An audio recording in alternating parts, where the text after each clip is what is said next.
Nicole Scott here from Mobile Geeks, and here I am in Taipei. It's Chinese New Year and the city's a little bit dead, so I thought it'd be a good time to take out the OPPO F1 Selfie in order to take some selfies with, well, some touristy landmarks here in Taiwan. And while I'm at it, I'm going to be reviewing the smartphone to find out if it is worth $250. So let's head out into the city and see how it goes.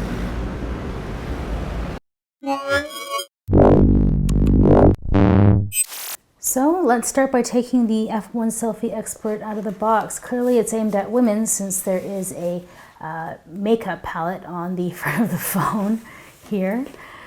But if we just keep going, here we have the handset itself, a clear protective case and a quick start guide. Really big fan of companies that give these away for free. Here we have the PSU, though this is not quick charge. Here we've got a pair of headphones that aren't that comfortable. I had these on the R7S, not my favorites. And a micro USB cable. The OPPO F1 Selfie is one good looking mid-range phone. The back cover is actually made of all metal, but the rest of the phone is actually surrounded by a polycarbonate plastic. If we take a look at the bottom, you can see we've got a micro USB slot followed by a microphone. And you can see that the edges are actually made of plastic and not metal, which is kind of disappointing. On the left-hand side, we have a volume rocker. On the top, a 3.5mm headphone jack.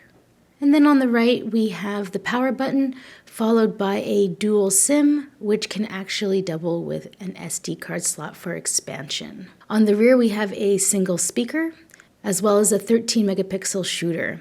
On the front, we have an 8-megapixel camera, which is the namesake of the phone, the Selfie Cam. On the front, we have a 720p display, which is a little disappointing for a $250 phone. Add in the fact that I don't think it's quite bright enough in the daytime. It's one of the downsides of the handset. Now, I can't think of a better place to come and test the front-facing camera than here at the Taipei 101. If you take a quick look around, you can see everybody is taking a selfie. Everybody.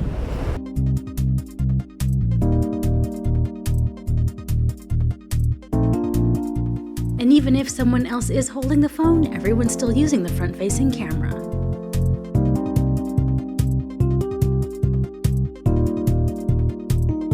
Now let's get into exactly how good these selfies look. I took a bunch. Outdoors with great lighting, everything is perfect. This is an amazing front-facing camera. Now the question every girl has got to be asking is, how good is the beautify mode? So starting on the left, it's off. All the way to the right, it's strong. You can see there's not much of a difference between weak and medium, so I would actually default to weak because you can get a little more skin detail, which makes the photo look a little bit more natural. Now, what about at night? Here's a couple of selfies I took from the bar. When you put beautify on medium, in lower light, it tends to wash out your skin a lot more. Having said that off, I look exhausted. The biggest disappointment was taking a group shot. I wasn't able to get a clear one, and the viewing angle just isn't wide enough to fit everybody in. When taking a look at the rear-facing camera, the 13-megapixel shooter on the back, the color saturation is good, the amount of detail available is amazing. I think in good lighting conditions, this is actually a great camera as well. But as soon as you get into low light, there's a lot of noise and you lose a lot of detail, especially in video. So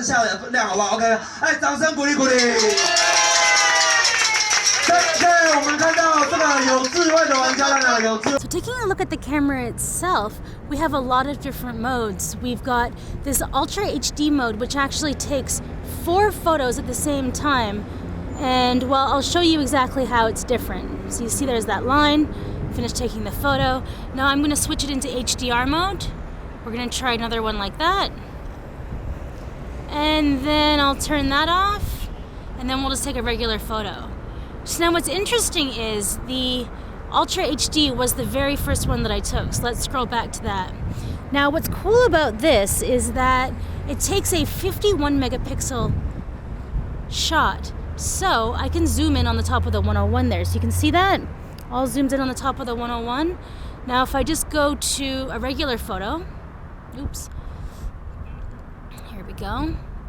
So this was just a regular photo here, right? I'm not able to zoom in as closely. So it does give you a like extra zoom but with the exact same amount of detail. So that's where the Ultra HD mode kind of comes in handy. But when it comes to HDR, I can't really see that much of a difference between well-lit outdoor shots like these three. If you want to see them in full resolution, head over to the link in the description below and we'll be able to see them there. So now let's take a look at the software, because this is where OPPO will lose a few different people. ColorOS is one of those operating systems that has no app drawer. So this means that every application that you have will appear on the home screens. So you're going to need to be very organized. Having said that, there's a lot of cool things that you can do with it. See, there's lots of effects, widgets, themes. So there's actually a theme store. So if you don't like this theme, you can try to find some other ones. One of my main problems with the theme store is I feel they're all a little bit cartoony. I wish some of them were just a little more sleek, like vanilla Android. If you're going to give me a theme store, why don't you just give me one that's really nice and plain? Anyways, one of my other main concerns about ColorOS is that, well, it's not running Marshmallow, and I often have a hard time finding apps because the search,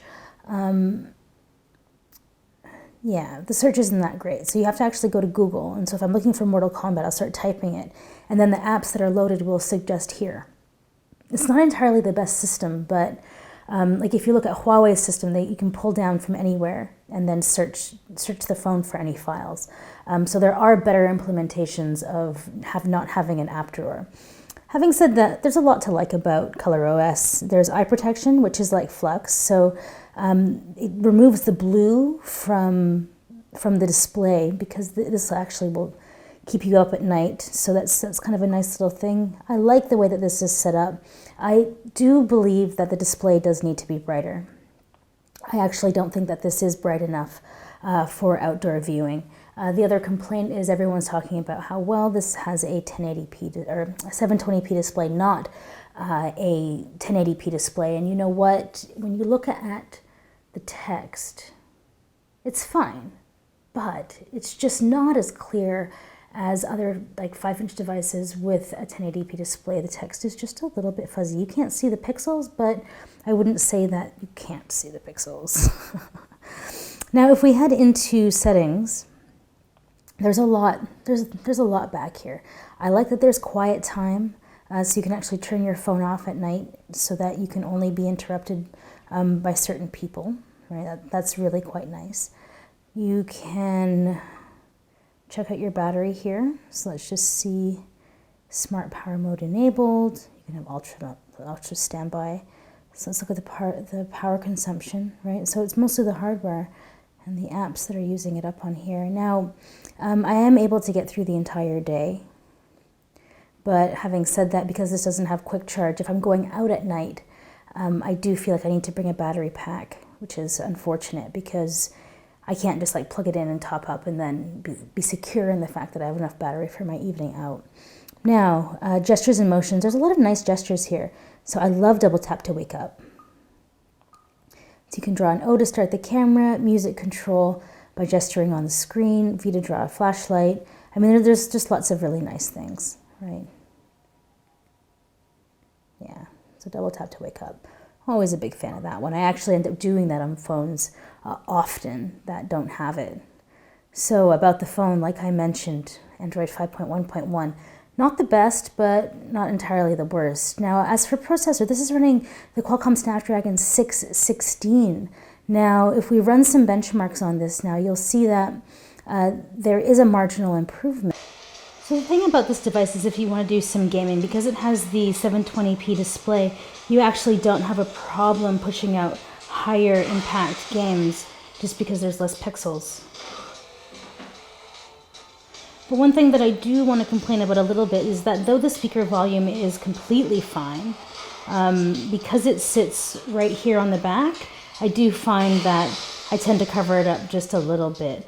I am rather surprised though how loud this can go, considering how thin this device is. So this is only 7.3 millimeters, and you definitely get like a fair amount of volume on that. So, what is my final verdict on the OPPO F1 Selfie Expert? It takes a mean selfie, but If you're gonna call yourself a selfie expert, I think your low light photos should be a little bit better. If I've had a couple of beers and I can't take a group shot, you can't really call yourself a selfie expert. Having said that, for $250, it's not the worst buy you'll ever make. The build quality of the handset's rather nice, the performance is excellent, and the 720p has its ups and downs, but overall, if you're looking for something that's performance-oriented, this won't disappoint. The OS is buttery. You just have to kind of live with the fact it doesn't have an app drawer. So what do you guys think? Did you like getting a little sneak peek of Taipei during Chinese New Year while reviewing this F1 Selfie Expert? Leave me a comment, and if you haven't already, please subscribe to our channel so you don't miss any more exciting videos of me walking around town reviewing gadgets. I'm your host, Nicole Scott for Mobile Geeks.